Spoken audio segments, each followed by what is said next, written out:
Good evening and welcome to all of you joining us for the first live session of Earth Optimism 2021. My name's Andrew Bamford and I've been lucky enough to be one of the organisers of this 10-day-long celebration of conservation success stories from around the world. And tonight's story, as you'll see, is truly extraordinary. It's about how a very unusual island species, as strange in its way as the dodo or the thylacine, was lost to the world and thought to be extinct for almost a century, but has since been rediscovered, and thanks to the exceptional efforts of a remarkable cast of people, has been rescued from the brink. And the story has been brought to life in the fantastic film you're about to see, Stuck on a Rock, created by passionate independent natural history filmmaker Asher Flatt. And after that, we'll have a second short film from one of the heroes right at the centre of this amazing rescue operation, Rowan Cleave from Melbourne Zoo. And rather wonderfully, both Asher and Rohan are joining us live tonight. I don't know if you want to say hello. Hello, nice to see you. Fantastic, thank you very much. I should point out that Rowan is live in the Lord Howe, one of the Lord Howe Island stick insect facilities in Melbourne Zoo, and it's just past 6 a.m. in the morning. That's how much he wants to tell you about this amazing story. So Asher and Rowan will be answering your questions in the live Q&A session after we've seen their two films, which will be in about 45 minutes or so's time. So while the films are being screened, please do use the chat box. I see lots of people are doing that already, to send us your questions, which will then be collating, and I'll do my best to put as many of them as possible to Asher and to Rowan. So do please put your questions in the chat box as we go along. Okay, so to Stuck on a Rock, the first film, it's a tremendous adventure story. I think it's an inspirational story of conservation, and it comes from a truly stunning part of the world. I hope you enjoy it. Well, I hope you enjoyed that as much as I did. Asher Flatt, the maker of that amazing film, Stuck on a Rock, has been able to join us this evening, and he'll be doing his best to answer your questions in just a few moments. But before that, we have one other short film we wanted to share tonight, which has been made specially for Earth Optimism by Rowan Cleave, who is, among other things, the keeper in charge of the Lord Howe Island stick insect breeding program at Zoos Victoria. Again, Rowan's here live very early in the morning, as I said earlier, from Melbourne, to answer any questions you have after the film. So please send them in while you're watching his film, which makes the captive breeding side of this remarkable story come to life. Hi everyone, my name is Rowan Cleave. I'm the Lord Howe Island stick insect specialist here at Melbourne Zoo and Zoos Victoria. Welcome everyone wherever you are watching Earth Optimism Summit, and I'm very, very happy to be here supporting Asher Flatt's documentary today. I work at Melbourne Zoo in this beautiful place, the Butterfly House, and Zoos Victoria's commitment to conservation is absolutely amazing. We have 3 properties here in Australia, in Victoria. We have Melbourne Zoo, where we're filming now. We have Healesville Sanctuary and Werribee Open Range Zoo, which support different conservation programs. I'm going to take you inside, and we're going to have a look around and why we became involved in the Lord Howe Island stick insect breeding program. Welcome to my second home, the Butterfly House, and this is a big reason why we were noticed and seen as an organisation to become involved in breeding the Lord Howe Island stick insect when they were first rediscovered in 2001. You can see behind me the Butterfly House. We display a number of butterfly species from mainly Northern Australia. So as we exit the Butterfly House, is one of the most beautiful places here at Melbourne Zoo. We're actually coming to our first public area that shows a little bit about the life cycle of the Lord Howe Island stick insect. We have a number of interpretive areas here where people can read, people can also see footage of real life kind of happening that's been filmed here at Melbourne Zoo. And we also have an animation documentary film that was made a number of years as well, that people can learn a little bit about their wonderful story.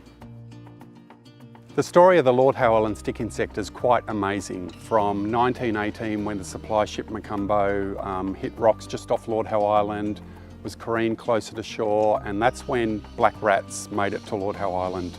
From there, the rats decimated the phasmid population to a point where they were declared extinct, presumed extinct by 1920s, 1930s. It wasn't until 1964 that a photo was taken of a dead specimen on Ball's Pyramid, which is 23 kilometres just off Lord Howe Island, and then more remains were found in 1969, again on Ball's Pyramid. Cut through then to 2001, and the expedition team of 5 people, which are the heroes of this story, finding a specimen again alive. Absolutely incredible. And then 2 years after that discovery in 2001, Melbourne Zoo received a pair on the 16th of February in 2003, and that begins the breeding program here at Melbourne Zoo. So we're standing in a purpose-built facility just behind the butterfly house actually, and this is an area that not too many people get to see. So this is really where you get to see behind the scenes at this conservation breeding program. Just over my left shoulder you can see containers. They house all our eggs that are incubating for the phasmid, and then over on my right is all the enclosures where we raise the baby nymphs up. So they stay in here for about 3 months before they're big enough, and then they go into free-range facilities which are elsewhere on the property. And if we just have a peek in this one here, I'll take the lid off very carefully. You can see a bright little baby, and that's only hours old at this point. So from the first nymph hatching here at Melbourne Zoo, we've got a length measurement of them, and there's about 18,000 that we've done so far. So the nymph will actually be about 3 times the length of the egg that it comes out.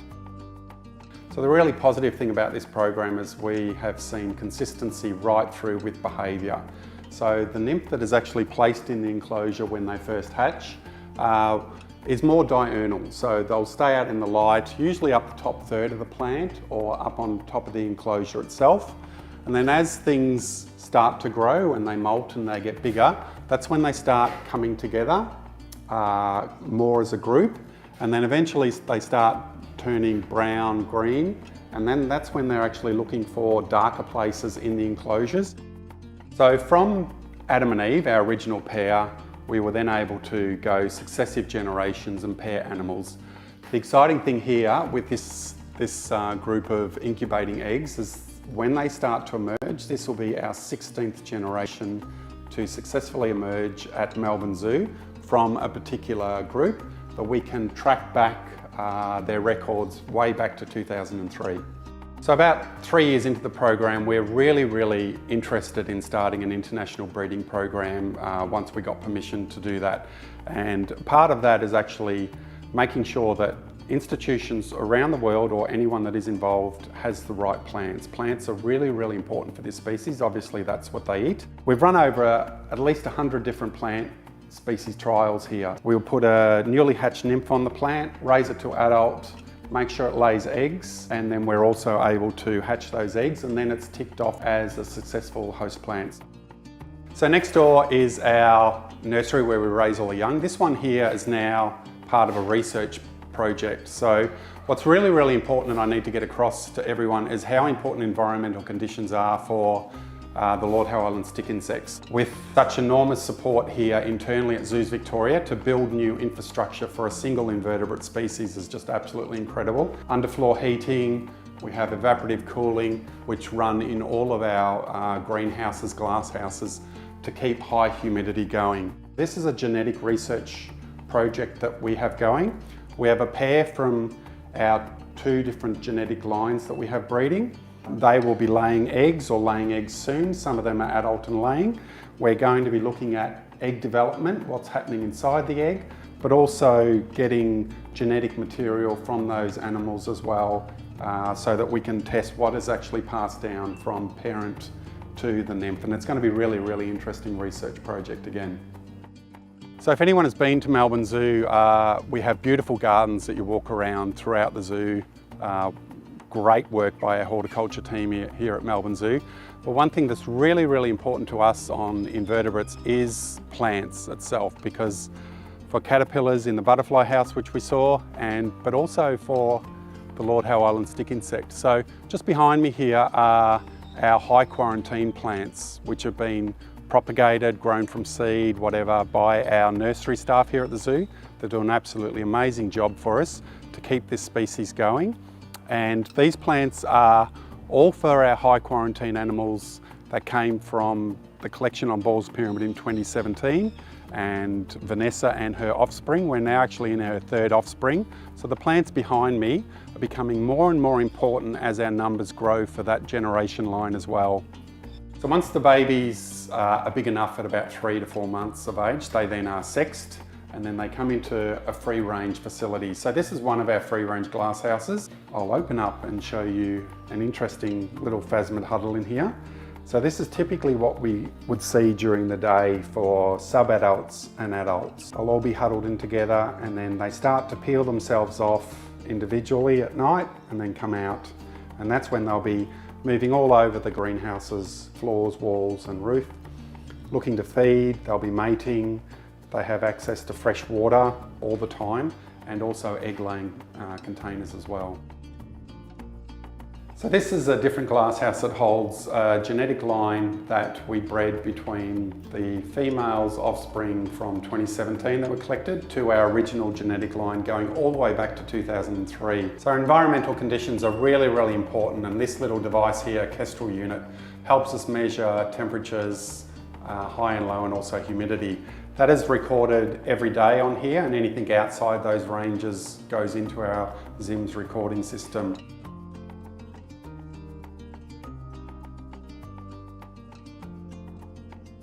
So just in closing, on behalf of Zoos Victoria and myself as a specialist here looking after the Lord Howe Island stick insect, what a wonderful story of conservation this is. A Lazarus species being rediscovered again after, pretty much 80 years, presumed gone forever. This is a story of hope. I'm really, really happy to support Earth Optimism Summit and Asher in his venture for creating the documentary, but in spreading the word of an invertebrate species. When this species was first rediscovered, it was like rediscovering the thylacine in Australia, which is the Tassie tiger. That's how important this story is. It is a story that continues, and one day, hopefully, we'll be able to re-release the phasmid back onto Lord Howe Island. That process is still a little way off, but our agenda right from the start is to breed this species, look after it the best that we can, provide it with everything that it actually needs. And again, that's really, really hard when you don't know what you're starting with. I must say how proud I am of the very small team that has worked on this species right from 2003 to the current date and well into the future. All the support that we have within Zoos Victoria, also our external partners in New South Wales. But the big shout out really does go to Lord Howe Island, its community and staff, everyone there working to bring that place back to its pristine beauty. We have seen changes already with the rodent eradication, and just wonderful best wishes to everyone out there. And hopefully everyone watching has learned a little bit, and please keep stories of positivity and hope going, because that's the best way to move forward in saving everything, and we can do it if we all work together.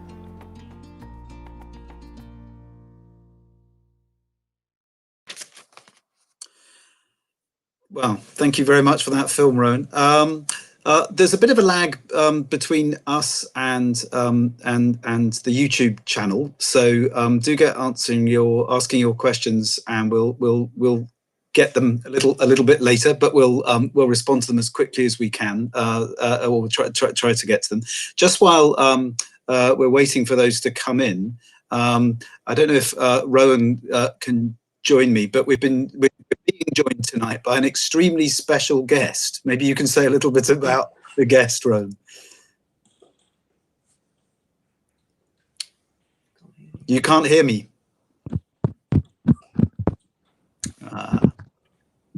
No sound. Can other people hear me? Jamie, can you hear me? Yeah, okay. Never mind. I will, while Rowan fixes his sound, I will announce Rowan's exciting news. But hopefully he can show us the exciting news in just a minute, which is that tonight we're being joined by a very special guest, which is a new Lord Howe stick insect nymph that's about 30 minutes old. So while we've been on air, pretty much this new nymph emerged from the egg, and so what we're hoping to do is to invite you. Rowan, can you hear me now? Yeah, I can. Thanks, Andrew. Brilliant. Do you want to say what you were going to say and show us a special guest? Show everyone our special guest. Yeah, absolutely. So part of this breeding program, we lay eggs all the time, and obviously we're hatching nymphs all the time as well. So we have a very special little guest here today, which I can put that there. So that's a newly hatched nymph. You can see how bright green they are, about 2 centimetres in length. And this came out about an hour ago, which is pretty typical. And we've seen that right through the start of the breeding program. So I suppose we'd like to invite people to name this special baby today, because Earth Optimism Summit, and we want to do something special. So if you'd like to submit your names, and yeah, something can be picked later on. And this will obviously be recorded in our ZIMS recording program, so Zoo Information Management System as well. So there you go. That's a fresh baby for everyone to have a look at. Very, very rare. Thank you very much. That's fantastic, Rowan. So get your names coming in, and we'll pick a name before the end of the evening. So lots of questions. We're going to just pick one or two that have been coming in earlier as well. Some were sent in before the event. So I'll start off with one of those actually, which I think is well, it's for both of you, but I guess it might be particularly for you, Rowan. It's from Dave Clark, who's the head of London Zoo. London Zoo's head of invertebrates. But a similar question was also asked by Lee Warren Thomas as well. Dave writes, congratulations on bringing this amazing story and conservation effort to life. Do you think, like me, maybe this is more for you, Asher, to start with, I don't know, do you think like more stories about invertebrates can capture the public's imagination if presented in the right way? Well, yeah, I mean, personally, I definitely hope so. And certainly if they all have such an incredible story as the Lord Howe stick insect with such amazing characters like Patrick. Great. Okay. So a question now, this is for Rowan, which is about how to set about trying to breed animals that you know next to nothing about. What do you do? And Janet Harris in particular wrote just now asking whether you use the Maclay's Spectre as a model organism here at all, or what else did you do to try and get to grips with an animal that almost nothing is known about? Yeah, well, this was really, really interesting. We had a little bit of lead-in time before the species actually arrived at Melbourne Zoo. So the thing I'd kind of equate that is that everyone watching, if you just think about your favourite animal, and you know, most species there is lots and lots of information about them, but just take that information away, you have absolutely nothing that you know about them except where they were found. So, you know, it's really, really stressful times for us early on in the program. So what we basically did was all the experience here from staff, and we had 4 staff with over about 100 years zookeeping invertebrate species, entomologists and things like that. So a lot of research was done. We consulted notes, and the only notes were 1916 from Arthur M. Lee from South Australian. And again, that wasn't much, but what we did do is obviously got special permission to grow Melaleuca howiana, because that's where the stick insects were found on Bull's Pyramid. It's also a widely distributed plant on Lord Howe Island. So we knew they ate that. So that's what we started with, was the plant species that they ate. And also we did a lot of data checking and record checking on temperatures and ranges out on Lord Howe, because that was the other model that we really needed to get, was that environmental conditions. And at the end of the day, that has proved very, very critical for this species. They are quite susceptible to variations, or large variations in temperature ranges, too cold, too hot. So we started with that. A little bit of luck, as you might have seen in Ash's movie, with little different things that were tried. But, you know, starting from a pair, an Eve laying 248 eggs, And again, it was just learning. You know, we didn't know when the first nymph or how long the incubation was going to be. So a lot of information was also, gained, I guess, from other stick insect species, because at the time here at Melbourne Zoo, we had a lot of stick insect species as well, obviously Australian species that we kept very, very successfully for many years and many generations. So all of that combined, and it's still, even to this day, it is quite a stressful program. Things can go wrong. So you're always looking to improve, make things better. Animal welfare obviously is very, very high in our concern here at Zoos Victoria. So there's lots of little things that we change all the time. And I'm really glad to say it was only a couple of years ago that we were able to go to completely endemic plants off Lord Howe Island as well. So, and that's full credit to our nursery team here at Zoos Vic for getting all those plants. And again, the research, I've worked with master students at Melbourne Uni, where we've put a lot of work into the plants as well. And that's been really critical for not only us here at Zoos Victoria, but also the information going back to the Lord Howe Island board and their staff, and also to our international partners, which was probably why we started a lot of the plant trials as well. What plants could different continents get access to easily to feed this species? Great, thank you very much. Incredibly complicated, and it doesn't stop. A couple of questions come in about the rodent eradication. I don't know if you're able to say anything about that. Mike Morgan says, I was interested to read that rodent eradication had been used on Lord Howe in an effort to protect native species. He wants to know about how that was achieved politically, how buy-in was achieved, and then how successful that was being so far. And Catherine Doughty also asked for an update on how the eradication is going on, whether you've got any news about that. Yeah, so I can sort of say something to that. At the moment, I don't think they've seen a rat on Lord Howe Island for the past 15 months, which is very exciting. That's since the rodent eradication. And the population of their endemic Lord Howe Island wood hen has also doubled so far, which is also very exciting. So thus far, it is going very well, and hopefully should continue into the future. Until, because I guess they're just waiting until they can fully confirm the rats are gone before they reintroduce things like the Lord Howe Island stick insect. If I'm not mistaken, that's what I believe is going on. Thanks for that. Rowan, do you have anything to add, or just watch this space? Yeah, well, it is watch this space, but Asher is right. So the rodent eradication program did take place from the 22nd of May 2019 through to the 1st of November 2019. I was actually lucky enough to be there at the tail end of that program. I was out there doing a little bit of work, and actually got to just tag along with some of the guys, and that was really, really professionally done.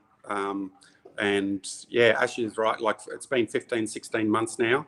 They have got detection dogs out there as well, working to check planes, the barge that comes in and things. So yeah, it is, for now, it is a watch this space, and we'll see how things go, but it is looking really positive. The great thing, I suppose, is that, I did hear someone speak recently and say it was an ecological renaissance, and that's just a beautiful way of putting it. When, you're out there and you're seeing plants, grow and seeds grow in the ground, which wasn't really taking place. There's crickets calling, vegetables are growing again. So it is really, really interesting and great work for everyone involved and the community again. And it took a while, but that these things do, and they got there in the end, which is wonderful.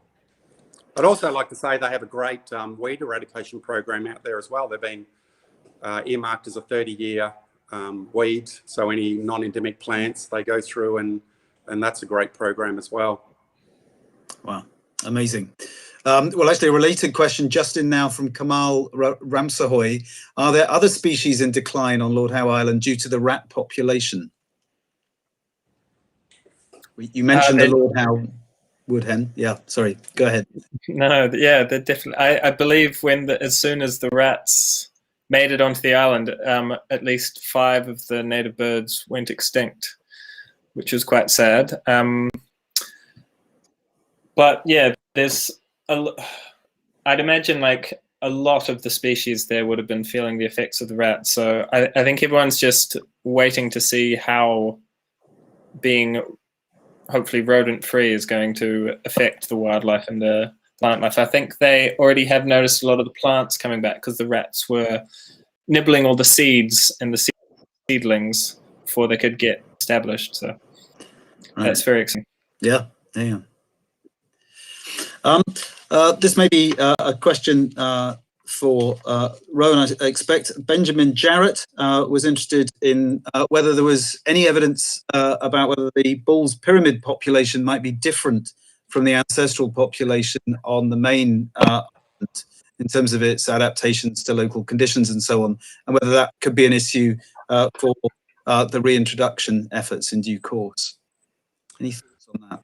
Well, I can report that genetically speaking, they are, it has been determined that they are the same species based on genome testing from museum specimens and also the specimens that were collected on Ball's Pyramid, also from our collection here. And that was done all here in Australia, the genetic testing to confirm that, because the last thing you really want to do with island reintroductions is introduce something that really wasn't there. So yes, it is a species that has been there all the time, and it is the same species that was on Lord Howe, which is great.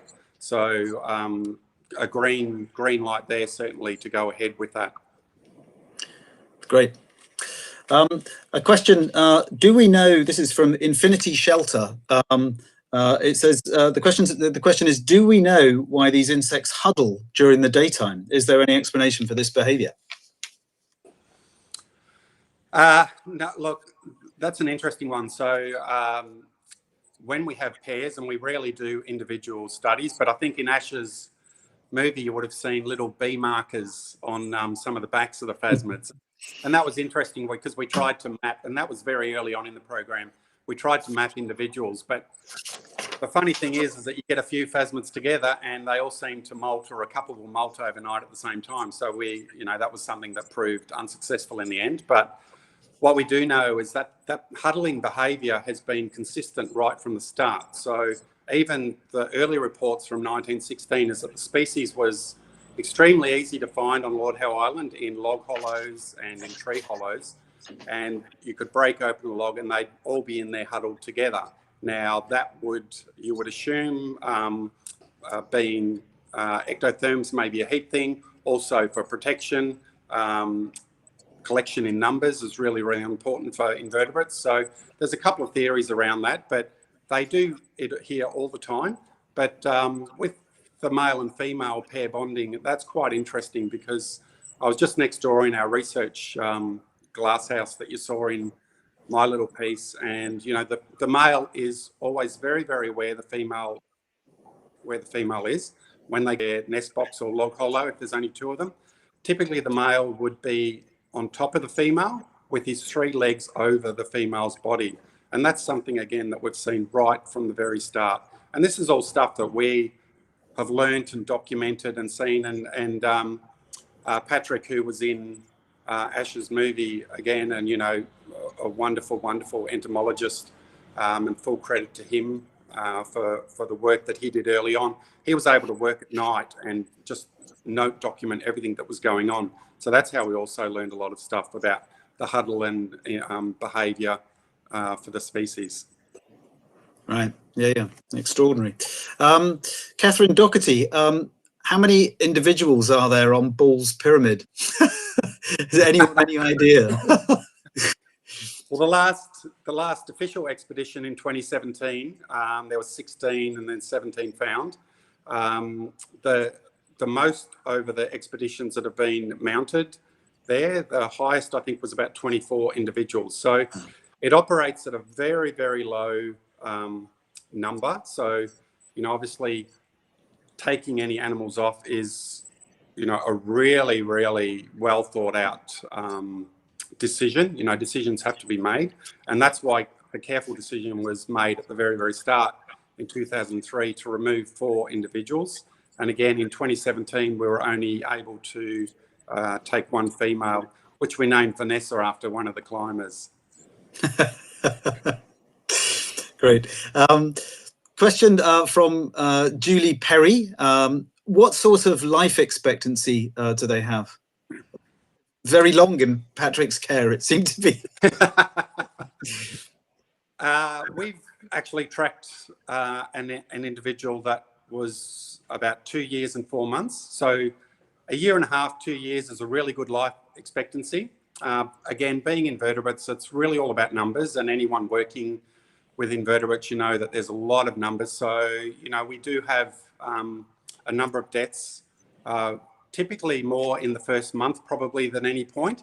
But once they get through that little period, then they're right to go. So, and again, the environmental conditions are just critical for their care. Right. Okay, we have a question in from Nancy Knowlton. Nancy Knowlton was the founder of Earth Optimism globally. She started the movement in 2016, 2017. She's online in the States, and she's written, this is for you, Asher. The story is wonderful, but the film really takes it to a new level in terms of storytelling. What inspired you to use dancers in your film? Thank you for the very kind words, Nancy. The dancers were basically, I was trying to look for a way to tell that part of the story without having any archival footage available. And I did rack my brains for a few different ways I could do it, but I think in the end, I remembered this this music video. I don't know if anyone is familiar with the Penguin Cafe Orchestra, but they're a big favorite of mine, and they did this ballet show to their music a while back called Still Life at the Penguin Cafe, and it had people dressed up as different sorts of animals dancing to Penguin Cafe music. And I think that was the inspiration for me wanting to do that particular bit to with dance, basically. Fantastic. Yeah.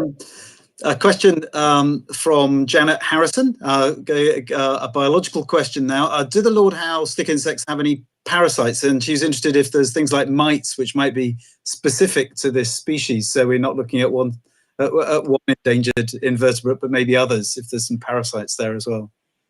Yeah, no, we haven't established that at all, particularly here at Melbourne Zoo. It'd be interesting to see what happens on Lord Howe Island. There is captive population on Lord Howe Island, obviously at the Lord Howe Island board staff and at the Lord Howe Island Museum, which again was in Ash's film, and Ian Hutton there takes care of those animals. But no, nothing that we've seen at this point. Okay. And then a couple of questions about how they got to Bull's Pyramid. Michelle Duckworth, these things don't fly, so how could they have, or presumably they don't fly, how did they get there? And Charles Emigor also, how did they get to Bull's Pyramid, such an isolated place? Well, I assume this is a really interesting question to answer, because we don't really have the answer. We have a hypothesis more than anything. So one is that they were there the entire time. It was obviously a lot closer to Lord Howe Island before erosion and things like that. But being found in bird nests, a theory is that they were carried across by seabirds, and either as in eggs or a female or a dead female. Also floating across on vegetation, which is again a very, very possible, plausible thing that could happen. And we also do know that they were used as fishing bait. So fishing around Lord Howe Island is very, very popular, and potentially that's how they made their way there as well. So again, it's one of those things that, you know, you can dream little scenarios, and I think that's a lovely way to think about it. And the good thing is that they're still surviving, and that's great. Yeah. Lisa Fondelius has written asking, do they have any natural predators other than rats? On Lord Howe, there was an owl species that certainly would take them. We've seen here, just in the captive population, spiders will take young nymphs. And there are certainly spiders on Lord Howe Island.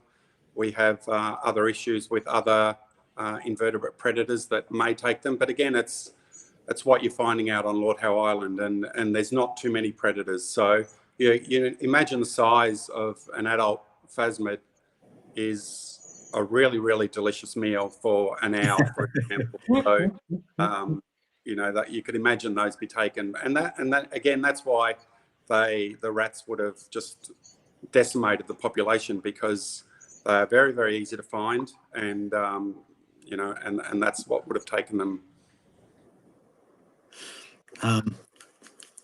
Very, very interesting. So do keep your names coming in, by the way. We've got loads of suggestions for the new nymph, what they might be called. I think Asha's going to do the honours of picking a name towards the end of this session. So do keep those coming in. That's great fun. Punning ones I'm delighted to see. A question in from Hilary Ann Nevigel. What are the main challenges to reintroducing them on Lord Howe Island, apart from the rats? Well, yeah, clearly the main one, and that's why nothing has been done, is rodents, both black rats and house mice. One of the other challenges now is the potential, and if we do get down that track, is how the reintroduction actually takes place. And again, those discussions, and there'll be lots of teams involved in that, and community involvement as well, which is really, really important. I guess disease mitigation, is certainly high up there for us, is that we, and everyone wants to see animals that are in high health potentially reintroduced back into the wild, and we're working towards that. We have high quarantine areas here within our own facilities, so we've got a number of different glasshouses, greenhouses that are approached differently. I think in my film you saw some high quarantine plants, and those plants just mean that they don't go in with our generalized plant stock. We keep them separate. The animals are kept separate. We also wear gowns, gloves. Hygiene is really, really important for us here to be able to do that. We also work very, very closely with our veterinary department. So, post-mortems do take place here.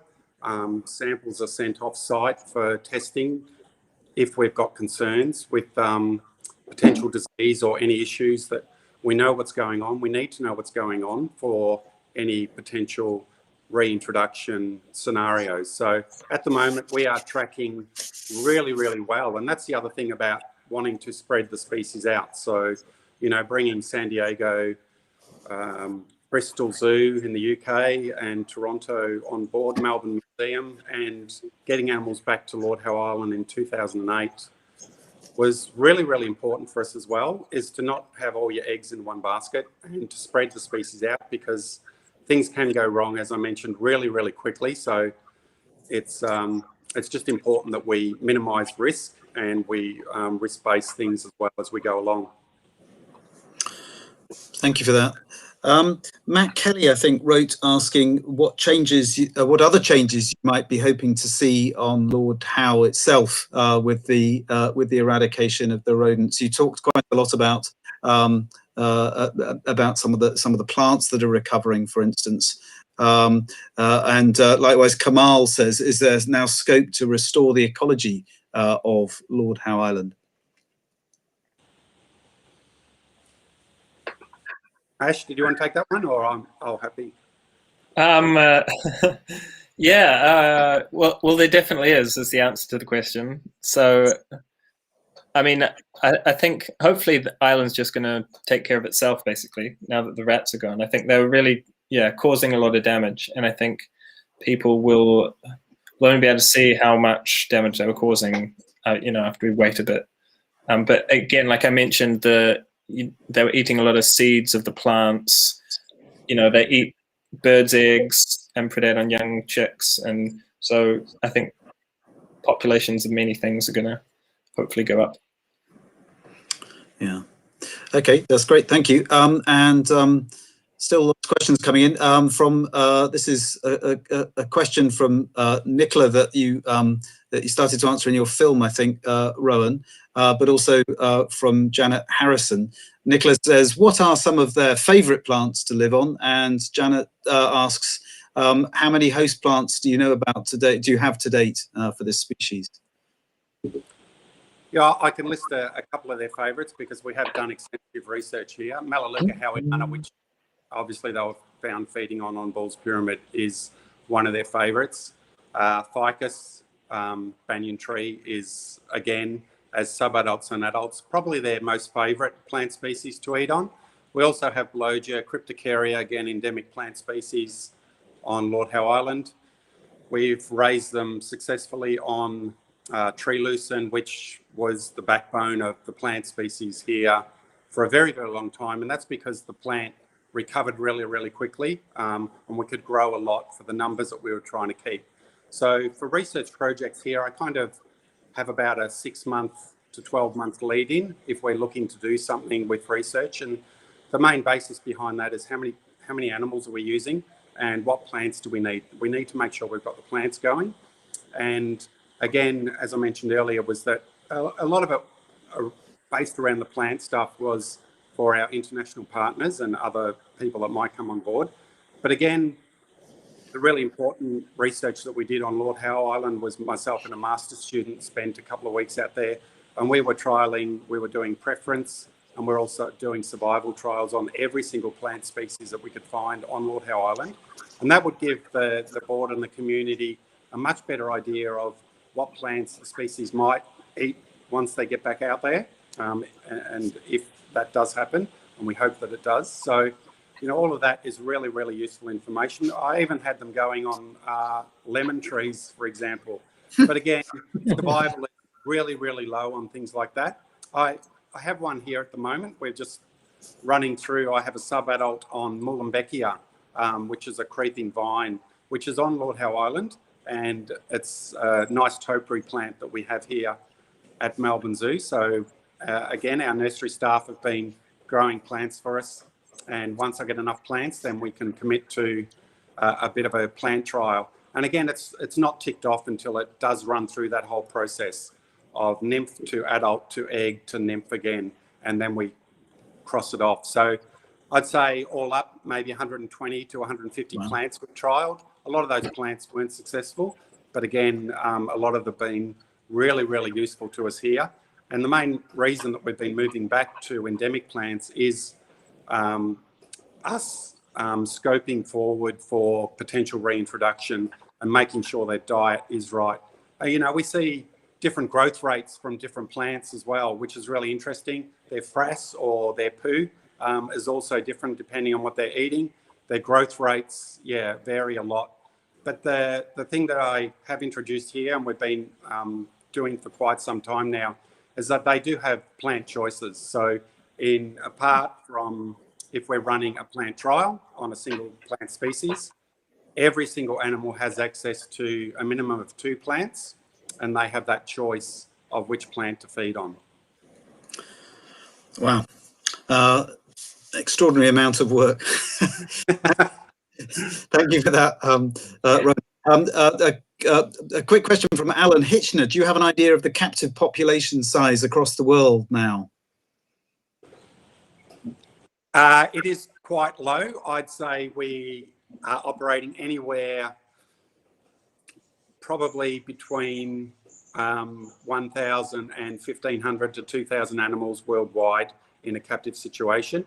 Unfortunately, due to COVID, we were planning international shipments to our partners in Bristol and San Diego, but obviously the last year has just brought a lot of that to a very quick stop, but we hope to ramp that up again soon. So we'd be looking at sending eggs from our population here, and which either genetic line that we'd be breeding here will be sending eggs over, hopefully.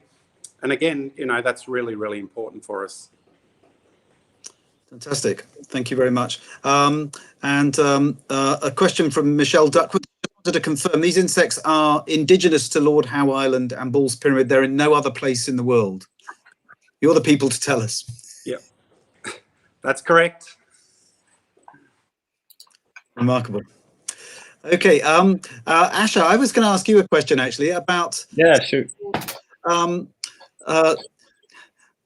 Why did you pick this story to make a film about? I mean, the story is remarkable, but the film is the film is itself a fantastic, obviously piece of work and a great way of getting this message out. So, what inspired you to pick this story, and what else have you got up your sleeve?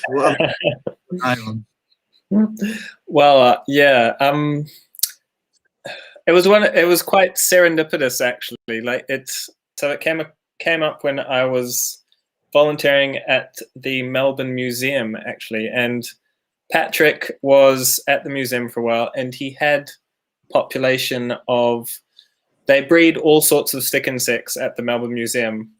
They've got lots of different species, I don't know, but Patrick also had a small population of these Lord Howe ones he was breeding there as well. And he just happened to start telling me the story of these stick insects and how, he was the one that first bred these in captivity, and then told me about the climbers and all the stuff that happened with that. And I just thought it was such a good story. I couldn't resist. I thought someone's got to do it. And it does have such a great, message of hope as well. Like it's such a rare sort of positive story, which I thought was really amazing as well. And that was another big part of the reason why I really wanted to do my best to bring it to life. Well, thank you. And do let us know if you've got any others in the pipeline, and we can show them. Well, yeah. Show them another Earth Optimism event. Absolutely fantastic. It was beautifully done, Asha. And just as another support movie, if anyone is really, really keen on animation, a local animator named Jilly Rose did a animation movie on the Phasmid story. And again, just like Asha heard the story and fell in love and wanted to do something very creative.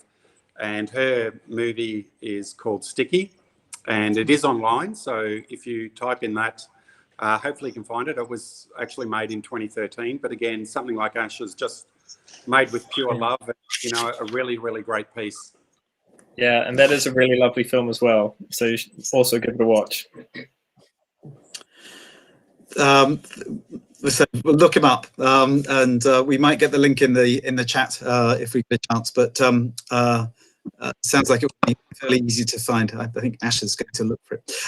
So we're nearly getting to that point of the evening where we're going to announce the big reveal, the name of the new nymph from Asha. One last question. This comes from Jammy Billy. Ball's Pyramid looks quite exposed. Are the conditions different on that island? Is it more exposed than is the case on Lord Howe?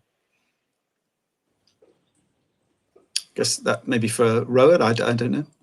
Yeah, look, it certainly is very exposed. It's a dangerous place to get to. Obviously, there's only certain points of the year, just with the rough seas, and you saw people in the movie, jumping out of boats to swim to Ball's Pyramid. I know both Lord Howe Island and Ball's Pyramid, with the being so exposed out in the ocean, the wind conditions can be really, really extreme on either one side or the other. And there are safer places, you're either going to have one side that's really, really windy and the other one a little bit protected than the other. But it is certainly very, very exposed out there, 550 plus meters tall. It is an imposing sight. And just, I encourage anyone, if you are watching and, once we're able to travel around the world again, get out to Lord Howe Island, because it is just a beautiful place to visit. Wow. Well, that's an invitation. And I noticed that that the link to the animation that Rowan just mentioned is already in the chat. If you want to find it, and just for those of you who might be interested, also the recording of this Q&A will be done in the next. It'll be edited up in the next day or two, and you'll find it. You'll be able to find it on the Earth Optimism website.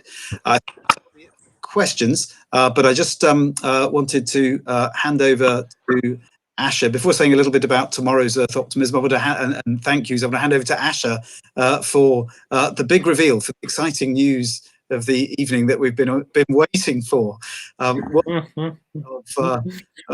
Of this creature on the screen right now, Asha. So, can I have a bit of a drum roll, Andrew? And the winner is Hope. Wow. Little Hope, Mr. Insect.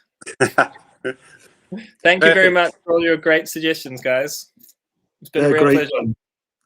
I think you've got enough names there for quite a few more. Brilliant. To our next generations. Yeah. Well, brilliant. Thank you very much for all of that. I think we're now reaching the end of the event. And so I just want to say a few thank yous and a bit about tomorrow.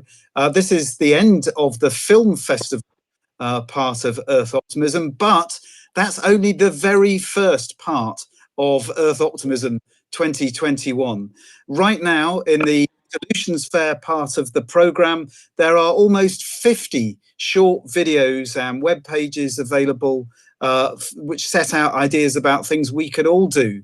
Every one of us be doing in our everyday lives to make a difference for biodiversity.